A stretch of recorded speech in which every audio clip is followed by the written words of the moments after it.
Chapter 28. Ma Grunter. Having made sure her front door was secure, Ma Grunter pulled the sack off her new charge. Blinking in the sudden light, Daisy found herself in a narrow, rather dirty hallway, face to face with a very ugly old woman who was dressed all in black, a large brown wart with hairs growing out of it on the tip of her nose. "John!" the old woman croaked without taking her eyes off Daisy, and a boy much bigger and older than Daisy with a blunt, scowling face came shuffling into the hall, cracking his knuckles. "Go and tell the Janes upstairs to put another mattress in their room." "Make one of the little brats do it," grunted John. "I haven't had breakfast." Ma Grunter suddenly swung her heavy silver-handled cane at the boy's head. Daisy expected to hear a horrible thud of silver on bone, but the boy ducked the cane neatly, as though he'd had a lot of practice, cracked his knuckles again, and said suddenly, "All right, all right." He disappeared up some rickety stairs. "What's your name?" said Ma Grunter, turning back to Daisy. "Daisy," said Daisy. "No, it isn't," said Ma Grunter. "Your name is Jane." Daisy would soon find out that Ma Grunter did the same thing to every child who arrived in her house. Every girl was rechristened Jane, and every boy was renamed John. The way the child reacted to being given a new name told Ma Grunter exactly what she needed to know about how hard it was going to be to break that child's spirit. Of course, the very tiny children who came to Ma Grunter simply agreed that their name was John or Jane, and quickly forgot that they had been called anything else. Homeless children and lost children, who could tell that being John or Jane was the price of having a roof over their heads, were also quick to agree to the change.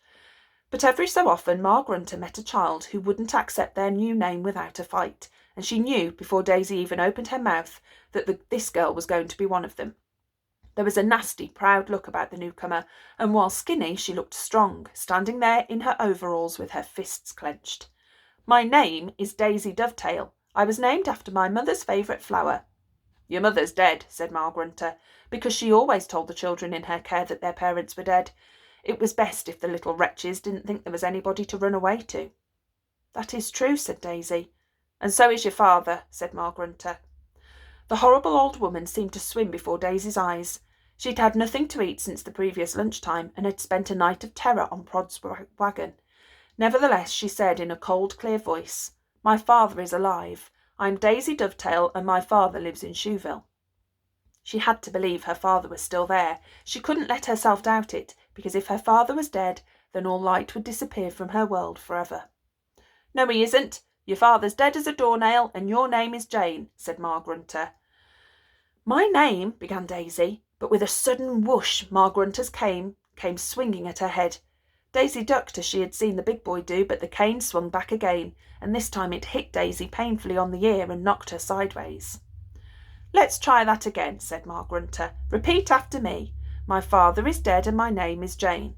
"I won't," shouted Daisy, and before the cane could swing back at her, she darted under Ma Grunter's arm and run off into the house, hoping that the back door might not have bolts on it. In the kitchen she found two pale, frightened-looking children, a boy and a girl, ladling a dirty green liquid into bowls, and a door with just as many chains and padlocks on it as the other. Daisy turned and ran back into the hall, dodged Ma Grunter and her cane, and then sped upstairs, where more thin, pale children were cleaning and making beds with threadbare sheets. Ma Grunter was already climbing the stairs behind her. "Say it," croaked Ma Grunter. "My father's alive, and my name is Daisy," shouted Daisy, now spotting a hatch in the ceiling that she suspected led to an attic. Snatching a feather duster out of the hand of a scared girl, she poked the hatch open. A rope ladder fell, which Daisy climbed, pulling it up after her and slamming the attic door, so that Ma Grunter and her cane couldn't reach her. She could hear the old woman cackling below, and ordering a boy to stand guard over the hatch to make sure Daisy didn't come out. Later, Daisy would discover that the children gave each other extra names, so they knew which John or Jane they were talking about. The big boy now standing guard over the attic hatch was the same one Daisy had seen downstairs. His nickname among the other children was Basher John, for the way he bullied the small children. Basher John was by way of being a deputy for Ma Grunter, and now he called up to Daisy, telling her children had died of starvation in that attic, and she'd find their skeletons if she looked hard enough. The ceiling of Ma Grunter's attic was so low that Daisy had to crouch. It was also very dirty, but there was a small hole in the roof through which a shaft of sunlight fell. Daisy wriggled over to this and put her eye to it. Now she could see the skyline of Jeroboam. Unlike Shoeville, where the buildings were mostly sugary white, this was a city of dark grey stone. 2 men were reeling along the street below, bellowing a popular drinking song. Daisy sat with her eye pressed against the spy-hole for an hour, until Ma Grunter came and banged on the hatch with her cane. "What's your name?" "Daisy Dovetail," and every hour afterwards the question came, and the answer remained the same. However, as the hours wore by, Daisy began to feel light-headed with hunger.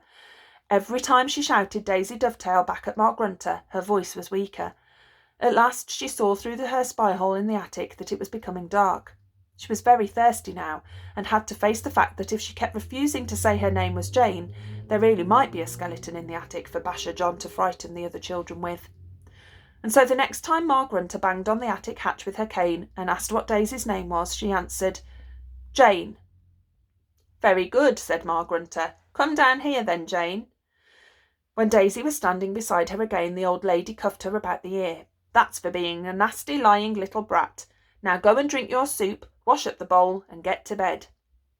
Daisy gulped down a small bowl of cabbage soup, which was the nastiest thing she had ever eaten, washed the bowl in the greasy barrel that Ma Grunter kept for doing dishes, and then went back upstairs. There was a spare mattress on the floor of the girls' bedroom, and so she crept inside while all the other girls watched her, and got under the threadbare blanket fully dressed, because the room was so cold. Daisy found herself looking into the kind blue eyes of a girl her own age with a gaunt face. "You lasted much longer than most," whispered the girl. She had an accent Daisy had never heard before, and later Daisy would learn that that girl was a Marshlander. "What's your real name?" Daisy whispered. "We're not allowed to say." "I promise I won't tell." The girl stared at her. Just when Daisy thought she wasn't going to answer, the girl whispered, "Martha." "Pleased to meet you, Martha," whispered Daisy. "I'm Daisy Dovetail, and my father's still alive."